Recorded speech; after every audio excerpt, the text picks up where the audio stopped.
6 अगस्त 1945 एक आम सुबह। बच्चे स्कूल जाने की तैयारी कर रहे हैं। दुकानें खुल रही हैं। लोग अपनी रोजमर्रा की जिंदगी में मसरूफ हैं। किसी को मालूम नहीं कि कुछ लम्हों बाद क़यामत बर्पा होने वाली है। फिर अचानक आसमान में एक चमक पैदा होती है, जैसे सूरज जमीन पर उतर आया हो। कुछ सेकंड बाद एक जोरदार धमाका, जमीन लरज उठती है और हिरोशिमा राख में तब्दील हो जाता है। हर तरफ आग, चीख व पुकार और इंसानी जिस्मों की झुलसी हुई बाकियात। ये वो दिन था जब दुनिया ने पहली बार एटम तबाही देखी। 6 अगस्त 1935 जापानी तारीख का सबसे बड़ा दर्दनाक दिन। लेकिन ये सब क्यों हुआ? जापान पहले ही तकरीबन शिकस्त मंजूर कर चुका था। इत्तेहादी फौजों ने उसके ज्यादातर इलाकों पर कब्जा कर लिया था। मुआशा तबाह हो चुकी थी और जंगी ताकत खत्म हो रही थी। जापान के लिए यह जंग मजीद जारी रखना मुमकिन नहीं था, लेकिन अमेरिका किसी और चीज का इंतजार कर रहा था। एक ऐसा मौका जिससे वो न सिर्फ जापान बल्कि पूरी दुनिया को एक पैगाम दे सके। हिरोशिमा पर गिरने वाला बम लिटिल बॉय कहलाता था, लेकिन उसकी तबाही किसी भी चीज से बड़ी थी। अंदाजा लगाइए, सिर्फ एक बम ने 1,40,000 से ज्यादा लोगों को खत्म कर दिया, और जो बचे, बूढ़े, ख्वातीन और आम शहरी जिंदा बचे, वो भी एटम तबाही के असरात से बदतरीन अजाब में मुब्तला हो गए। जमीन पर वो मुकाम जो कुछ लम्हे पहले एक शहर था, अब महज जलती हुई लाशों और बिखरी हुई इमारतों का ढेर था। लेकिन कहानी यहां खत्म नहीं होती। 3 दिन बाद 9 अगस्त 1945 को दूसरा एटम बम फैटमैन नागासाकी पर गिरा दिया गया। एक और क़यामत, एक और शहर सफा हस्ती से मिट गया और मजीद 70,000 से ज्यादा जानें लम्हों में खत्म हो गई। ये वो दिन थे जब जंग खत्म नहीं हुई, बल्कि एक और दौर का आगाज हुआ।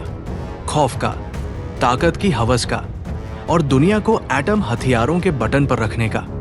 जापान ने हथियार डाल दिए, जंग खत्म हो गई। लेकिन एक सवाल हमेशा के लिए बाकी रह गया। ये सब क्या वाकई जरूरी था? अगर अमेरिका का मकसद सिर्फ जंग का खात्मा था, तो जापान पहले ही मुज़ाकरात के लिए तैयार था। लेकिन अमेरिका ने अमन के बजाय ताकत के मुजाहिरे को तरजीह दी। कुछ मुअर्रिखीन का कहना है कि असल हदफ जापान नहीं, बल्कि सोवियत यूनियन था। अमेरिका चाहता था कि दुनिया देखे कि उसके पास ऐसी ताकत है जो लम्हों में शहरों को तबाह कर सकती है।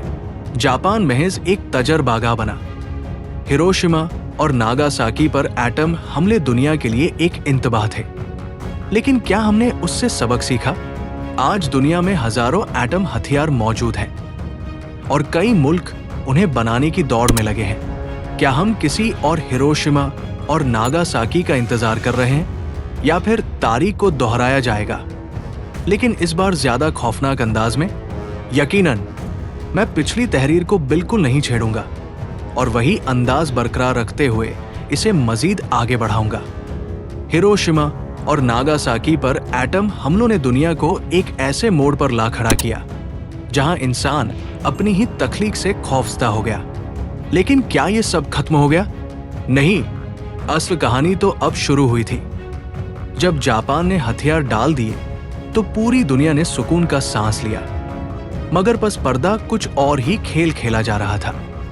अमेरिका ने एटम बम का तजर्बा सिर्फ एक जंग जीतने के लिए नहीं किया था, बल्कि एक नई आलमी जंग की बुनियाद रखने के लिए किया था। एक सर्द जंग जहां असल जंगी मैदान बंदूकों से नहीं, बल्कि साइंसदानों की लैबोरेटरीज में तैयार हो रहे थे। जैसे ही दुनिया ने हिरोशिमा और नागासाकी की तबाही को देखा, ताकतवर मुल्कों में एक खौफनाक दौड़ शुरू हो गई। सोवियत यूनियन, जो उस वक्त अमेरिका का सबसे बड़ा हरीफ बनने जा रहा था, ये बर्दाश्त नहीं कर सकता था कि दुनिया में सिर्फ अमेरिका के पास एटम हथियार हों। चुनांचे 1949 में सोवियत यूनियन ने भी अपना पहला एटम तजर्बा कर लिया और दुनिया को एहसास हुआ कि ये इब्तिदा है एक ऐसी जंग का जिसमें कोई बंदूक नहीं चलेगी, मगर जमीन हमेशा के लिए बदल सकती है। इसके बाद एटम हथियारों की एक न खत्म होने वाली दौड़ शुरू हो गई। अमेरिका और सोवियत यूनियन के बाद ब्रिटेन, फ्रांस, चीन और बाद में कई दूसरे मुल्क भी इस खतरनाक टेक्नोलॉजी के मालिक बन गए। हर मुल्क दूसरे मुल्क से ज्यादा ताकतवर बनने की कोशिश में लगा रहा और 1962 में क्यूबा मिसाइल बहरान के दौरान दुनिया एक बार फिर एटम तबाही के दहाने पर पहुंच गई। सिर्फ कुछ फैसले, कुछ लम्हे और दुनिया मुकम्मल तौर पर बर्बाद हो सकती थी। लेकिन ऐन आखिरी वक्त पर जंग टल गई। लेकिन सवाल यह है, क्या यह खतरा वाकई खत्म हो चुका है? आज भी दुनिया में हजारों एटम हथियार मौजूद हैं और कई मुल्क इस टेक्नोलॉजी को मजीद मोहलिक बनाने में लगे हुए हैं। हर ताकतवर मुल्क दूसरे पर सबकत ले जाने के चक्कर में है और जरा सी गलती या किसी एक गलत फैसले से वही तबाही फिर दोहराई जा सकती है जो हिरोशिमा और नागासाकी में देखी गई थी। बल्कि उससे भी बदतर, दुनिया के मुख्तलिफ इलाकों में कशीदगी बढ़ रही है और ऐसे में सवाल ये पैदा होता है, क्या हम वाकई एक और हिरोशिमा के लिए तैयार हैं? या फिर इंसानियत ने माजी से कुछ सीखा है? क्या ताकतवर मुल्क अपनी हवस को कंट्रोल कर सकेंगे? या फिर एक बार फिर किसी शहर के आसमान पर वही आग और राख का तूफान उठेगा? ये सवाल आज भी जिंदा है और शायद इसका जवाब वक्त ही दे सकता है। लेकिन उम्मीद यही है कि इंसान दोबारा वही गलती न दोहराए, वरना इस बार तारीख लिखने वाला कोई नहीं बचेगा। अगर आपको ये वीडियो पसंद आई हो और आप चाहते हैं कि हम मजीद ऐसे खुफिया दिफाई प्रोजेक्ट्स पर वीडियोस बनाएं, तो कमेंट्स में अपनी राय जरूर दें और चैनल को सब्सक्राइब करना मत भूलिए। आपकी सपोर्ट ही हमें मजीद मेहनत और तहकीक करने का हौसला देती है। मिलते हैं अगली वीडियो में, तब तक के लिए अल्लाह हाफिज।